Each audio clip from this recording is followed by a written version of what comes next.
Brooklyn. So y'all turn y'all back on de Blasio. I'm so happy after I don't know how many months or as years at this point of me ringing the alarms and sounding the church bells and getting the bullhorn and screaming about de Blasio's bullshit and how he keeps just jerking us off with his words every 5 minutes. How he likes black people, he don't like black people, he like black people, don't like black people, he full of shit.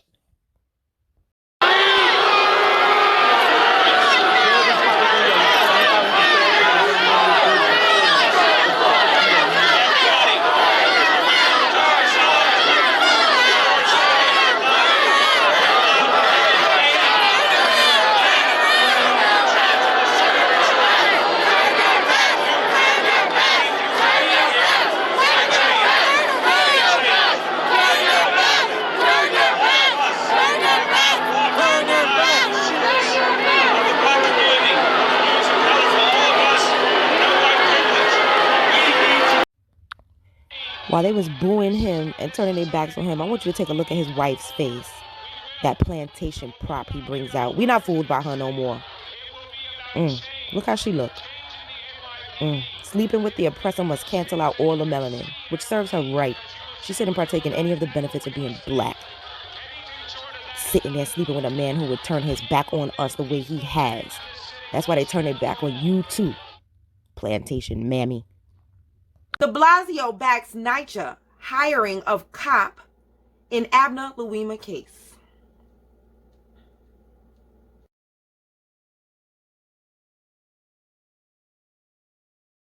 One New York City police officer has been arrested, another transferred, and 11 others pulled off active duty in a case involving charges that police officers brutally tortured a man in their custody. NBC's Pat Dawson has the story.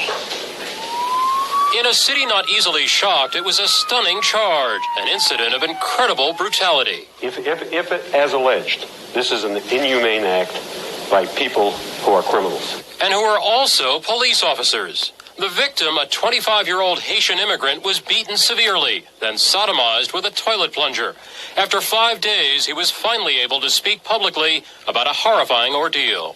When those two officers take me to the bathroom, the first thing they said to me, if I yelled or making any noise, they kill me. A 25-year-old cop has now been formally charged with sexually abusing and assaulting Louima. The incident began Saturday night when a fight erupted outside this Brooklyn nightclub. Louima apparently tried to break up the fight and ultimately got involved in a scuffle with police, then was arrested. In a crime that has dominated the city's attention, Louima says he was attacked at the precinct house, he claims by 4 cops, but says no police offered help. When they take me to the bathroom, there was the officer around, they don't do anything. They don't even try to rescue me. The mayor, normally very protective of his police, reassigned the precinct commander and 11 other cops, then demanded answers. I would like an explanation for why people sat around while he was suffering and in pain and were not able to figure out how to get him to the hospital. And I expect to have an explanation for it. In the last few years, New York City has experienced a renaissance, largely as a result of the sharp drop in crime here. The city that was once a symbol of urban violence is, according to crime statistics, now the safest big city in America. While most New Yorkers applaud the drop in crime, some ask at what price? One of the reasons it's been able to become so safe is that we have more police, and they're more aggressive in what they do. In fact, a different statistic the city doesn't trumpet is a sharp rise in lawsuits alleging police misconduct. From 1993 to 95, an increase of over 30%. To some people, especially in minority communities, there are questions about the price of crime reduction. For Abner Louima, the question is how police could become tormentors. Bill de Blasio on Thursday defended NYCHA's 6-figure hiring of the disgraced former NYPD cop convicted in connection with the notorious sexual assault of Abner Louima. If someone has paid their debt to society, they are supposed to go on with their lives. His told reporters when asked at an unrelated press conference about Charles Schwartz's lucrative gig as a NYCHA carpenter. This person has paid his debt to society, and we do not discriminate against people once that is complete. De Blasio said, it's as simple as that. One sentenced to 5 years in federal prison for perjury stemming from the vicious 1997 attack inside Brooklyn's 70th Precinct Station House. Schwartz now rakes in $356 per day as a carpenter with the city's housing authority. Last year, he cleared more than $114,000, including overtime, public records show. De Blasio shrugged off concerns about someone with Schwartz's record working at NYCHA, where children and women live. We do not assume that something bad is going to happen in the future, he said. It's not guilty until proven innocent. Once someone has paid their debt to society, they get an opportunity to go back to their lives. Now, once again, this man is a sexual predator. He's accused of lying about whether or not he was there when, and whether or not he held down Abner Louima while they took a plunger and forced it up the rectum of a grown-ass black man. And they're calling for forgiveness. Not only forgiveness, but a job with the city. You know, Tariqa, she says all the time that the white supremacists don't get fired. They only get transferred. I guess de Blasio say, I ain't running for president no more. Fuck these niggas. Okay?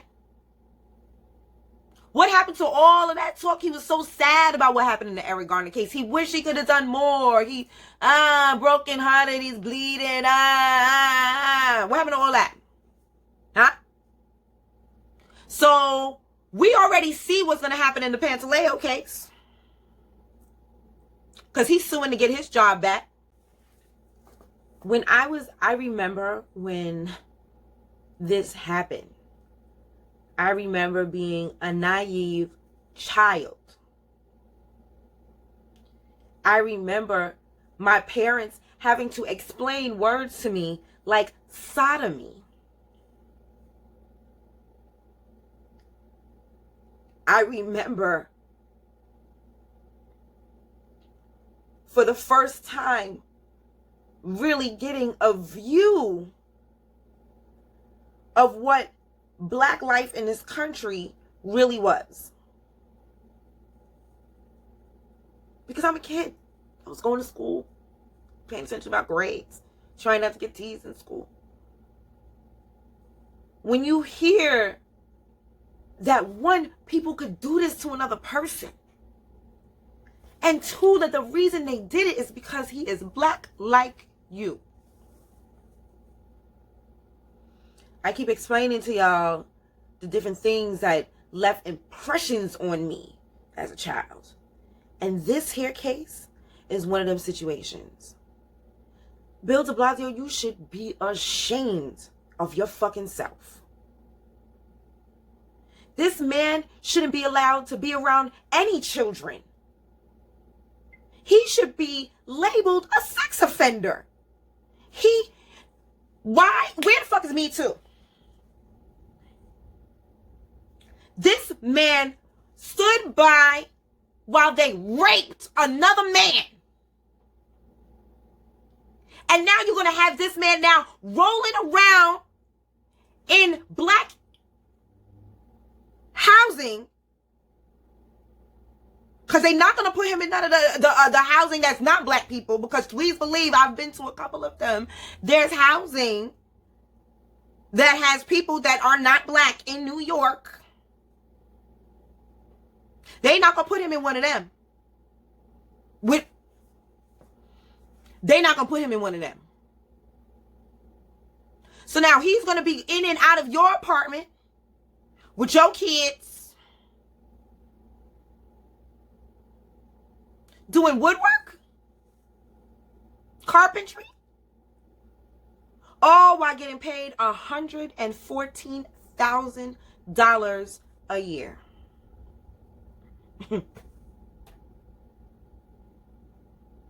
And you want me to be mad about Michael Vick?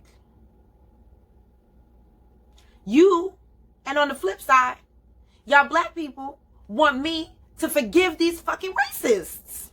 No, ma'am. No, sir. And controlling the people. You had a ship full of African men, women, and children who were at the mercy of the captain and all the sailors on that crew. And those men could have sex with anybody they wanted to. The women, the children, and the men. You had to see 3 months tied down with these white men. There ain't no women there for the most part. When they start bringing women, they weren't even bringing women. They were bringing girls between the ages of 6 and 15 and raping them all. But they also were raping the men. Same things are happening on the plantation to demasculinize the black man. Control the slave population is to rape a father in front of his sons, or to take the biggest, baddest black man on the plantation and do something horrible to him to completely humiliate and emasculate him so that people won't respect him anymore. And that still happens to this day. In the Caribbean, they had seasoning plantations, which were plantations used to break the slaves. And one plantation, or one place that had a lot of seasoning plantations, was Jamaica. And people have to wonder, what were they doing on these seasoning plantations that was worse than what was happening on the regular plantations?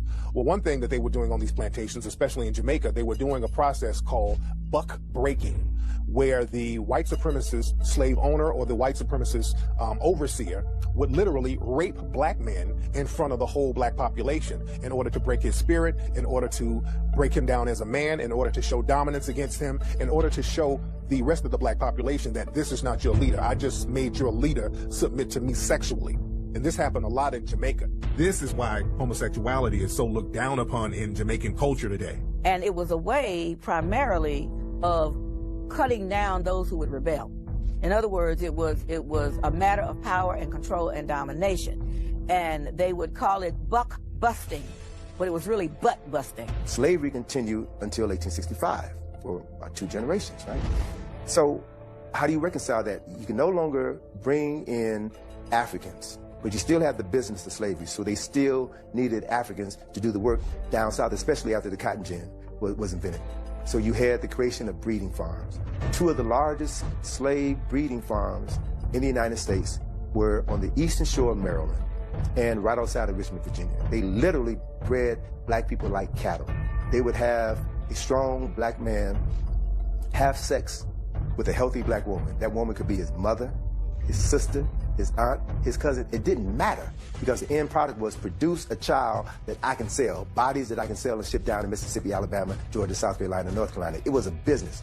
We had breeding farms in the United States that would put one person from one plantation against another. We even had a system where if you were a breeder, male on one plantation, and a female on another plantation, or even on the same plantation, even if you were mother and son, they would mate you. And so I tell a lot of my patients and a lot of my friends, you got to stop using the MF word, because that was a description of what actually happened when the paper bag would go over the head to put one breeder against another when they were related.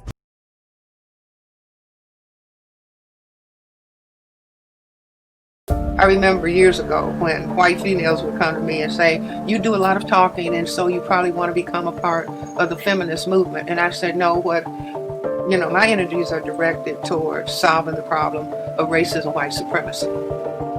And so I would never hear from them again.